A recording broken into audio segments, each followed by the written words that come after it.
Habang marami sa atin ay malayang nakakapiling ang ating mga mahal sa buhay at excited umuwi ng bahay para mahagkan ng pamilya. May ilan sa atin, tahimik lang na naghihintay sa likod ng matitibay na pader at bakal na rehas. Isa na riyan ang Person Deprived of Liberty o PDL na si Ed na mahigit 5 taon nang nakakulong. Sa mga panahong ito, wala siyang komunikasyon sa mga anak. Hindi mayakap, hindi mabisita, hindi makausap dahil ang mga anak niya pala, hindi raw alam kung nasaan siya. Hindi kayo nakapagpaalam. Hindi po eh. Ayoko pong paalam sa kanila, nasa kulungan po ako eh. Ayoko pong ma-involve sila sa buhay meron ako. Pero nitong Disyembre, si Ed tinamaan ng stroke. Dito niya napagtanto na hindi habang buhay may pagkakataon siyang muling makita ang kanyang mga anak. Kaya ang hiling niya, sa kanyang ikalawang buhay, muli silang mayakap. Matutupad kaya ang hiling ng isang amang matagal nang nangungulila. 2020 nang pumasok sa piitan si Ed. Isa raw si Ed sa mga nahuli na nagbebenta ng ipinagbabawal na gamot. Ang case ko po is 55511. Pero mula noong makulong, tila bumalik daw siya sa ulirat. At napagtanto ang hindi magandang naidulot sa kanya ng droga. Si Ed, tahimik, masipag, mabait sa mga kaselda, masunurin at saka nakikisama sa lahat ng sa mga activities po ng welfare and development. Sa likod ng rehas, umikot ang buhay ni Ed sa nakaraang mahigit 5 taon. Habang ang kanyang mundo sa labas, unti-unti namang nawawala. Nawalan po kasi ako sa kanila ng contact. Bali, yung panganay ko po is 14, yung bunso ko po is 11. Ang mga ganitong kwento raw ng mga PDL kagaya ni Ed ang isa sa dahilan ng Bureau of Jail Management and Penology para ilunsad ang proyektong Balik Bisita Monitoring.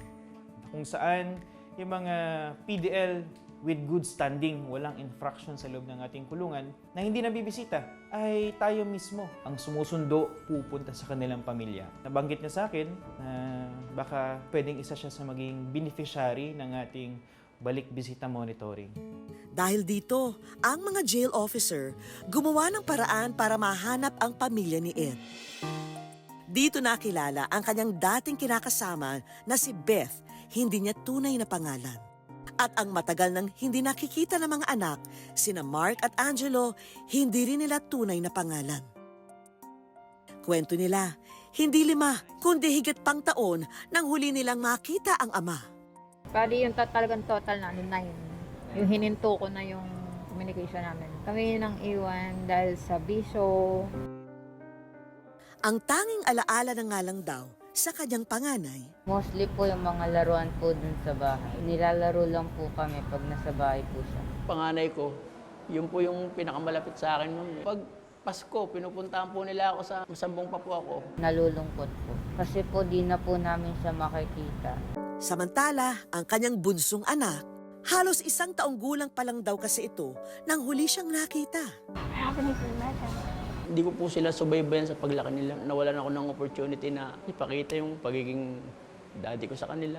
Pero si Beth, hindi naman daw ipinagkait na malaman ng kanyang mga anak ang sitwasyon ng kanilang tatay. May galit, pero mas inintindi ko yung mga bata.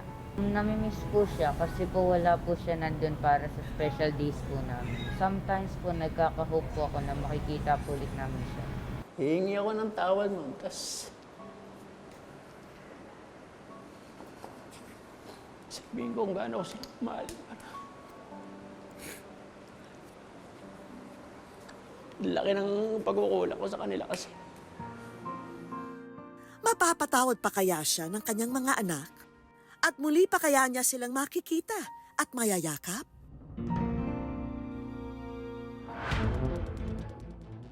Nag-set up ang Good News at Metro Manila District Jail Annex 2 ng interview para kay Ed.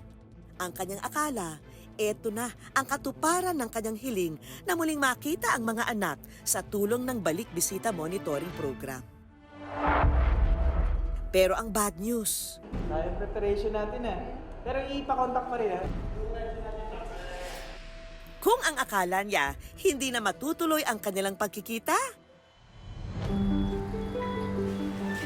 may naghihintay na isang malaking sorpresa para sa kanya.